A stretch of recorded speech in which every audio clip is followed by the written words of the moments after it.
Good evening, sir. I'm a lecturer by profession and also a research scholar in Islam and comparative studies. May I know your name, please? I'm Nilima. I respect your great enlightenment, sir, but I have a small qualification to be made. Let us go back to the Bhavishya Purana, Part 3, Khand 3, Adhyay 3, and Slokas 5 to 8. Before going to this, I would just like to mention that maybe you already know, because every prophet who comes in the name of God will fulfill the prophecy which is made for him. So any prophet who fulfills 50% of that prophecy is not qualified to be a prophet. I mean, this is a simple logical thing.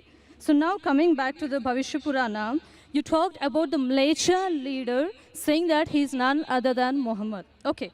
Now, I accept the first half of the thing, of the sloka you said, but the second 50%, which is still ignored. Now, sir, let me tell you, Mleccha, the word meaning Mleccha, it is derived from Sanskrit dictionary, the meaning, and the meaning means non-Aryan or sinner or wicked person. These are the three different meanings given to the word Mleccha.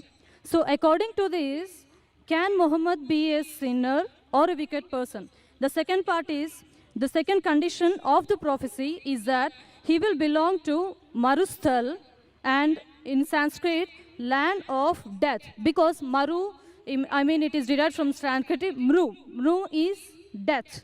And definitely it does not quoting to the land of Arabia, because it is a barren land or it is a battlefield. And next, coming to the third point of it, this prophecy also mentions that Mleccha leader will take bath in Panchagavya and in river Ganges. And it is a common truth. We know that Ganges means Ganga river, and we all know that Ganga is not in Arabia, but it is in India. It is a universal fact. And coming to the taking bath in Panchagavya, the meaning of Panchagavya is 5 products of cow. And the products of cow is milk, curds, ghee, urine, cow dung. And now, sir, coming to this part exclusively, this prophecy must be fulfilled by Muhammad, wherein if you show me at least single reference from Quran, wherein Muhammad has taken bath in all these 5 products, that is milk, curds, ghee, urine, and cow dung, I'm ready to accept Islam today. Thank you, sir. Sister has rightly said that if the prophecy that you give, if more than 50% is not fulfilled, then the prophecy is wrong. I agree with you, sister. I agree with you. And I will answer all your 3 queries. Let's see whether you accept Islam or not today.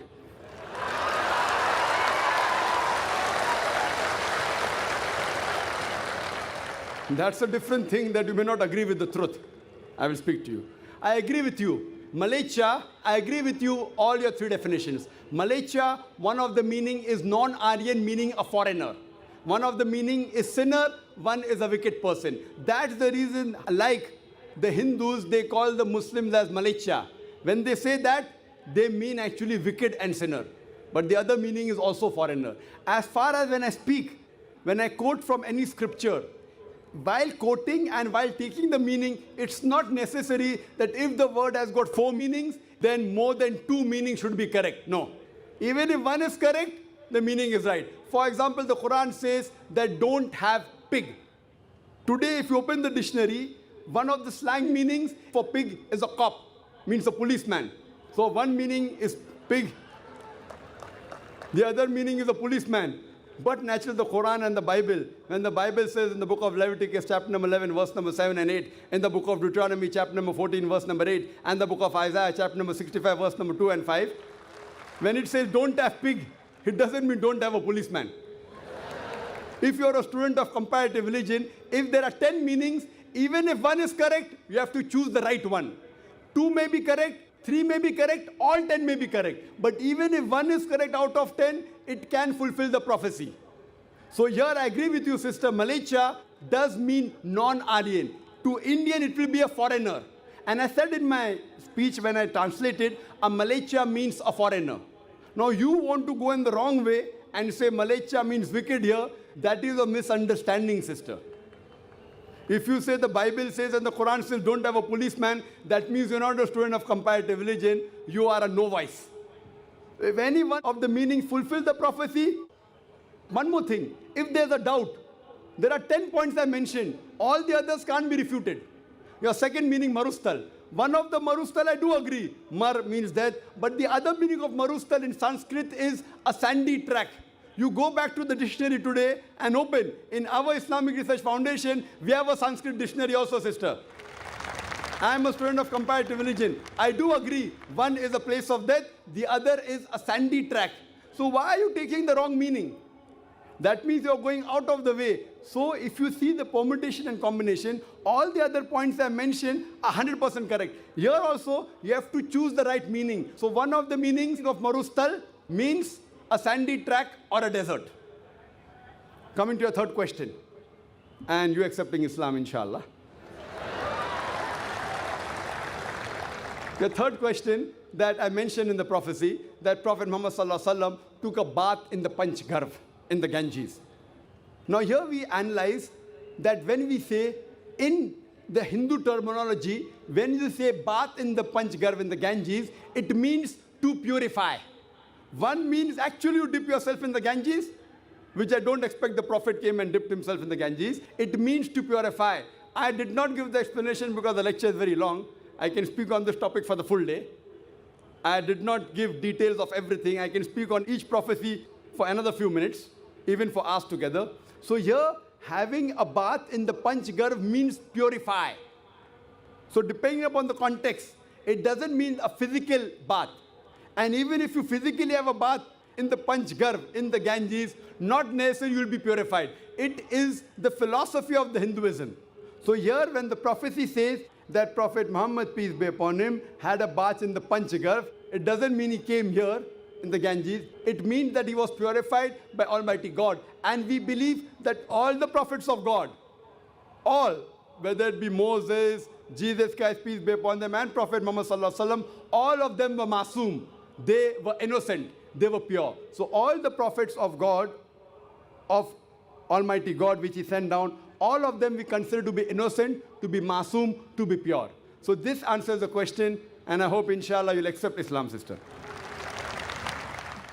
I would just like to throw some light. The sister had asked earlier question, 3 questions, and that reminds me that my daughter, who had come last, she had said a song, "Don't talk to me about Muhammad," you know, peace be upon him.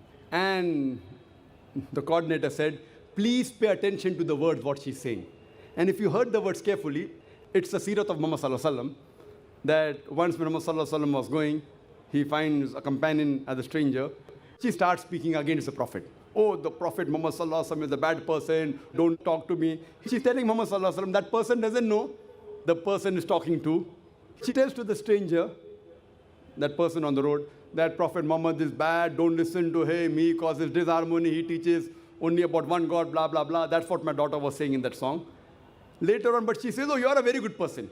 But I'm warning you, don't listen to that man, Muhammad, peace be upon him. He's a rogue, Nauz Billah. He's a very bad person, Nauz Billah. And so on and so forth. But she says, you're a very good person. You're so kind, you're so loving. Please, may I know your name? Then she says, pardon? What did you say? Am I hearing correct? Your name is Muhammad Sallallahu Alaihi Wasallam? Then she says, Ashhadu an la ilaha illallah wa ashhadu anna Muhammad Rasulullah. So when the traveler realizes that this person is actually Prophet Muhammad, peace be upon him, I have heard from other people that he's the wrong person. This person is so good, she immediately accepts Islam. So our dear sister, when she posed so many questions again, I thought it reminds me of my daughter when she was narrating the seerah of the Prophet in that song. The person, the traveler attacking Islam, attacking the Prophet Muhammad Sallallahu Alaihi Wasallam. But when she comes to know the truth, she says the Shahada. So inshallah, our dear sister also will share the Shahada. And I really ask Allah subhanahu wa ta'ala to open her heart.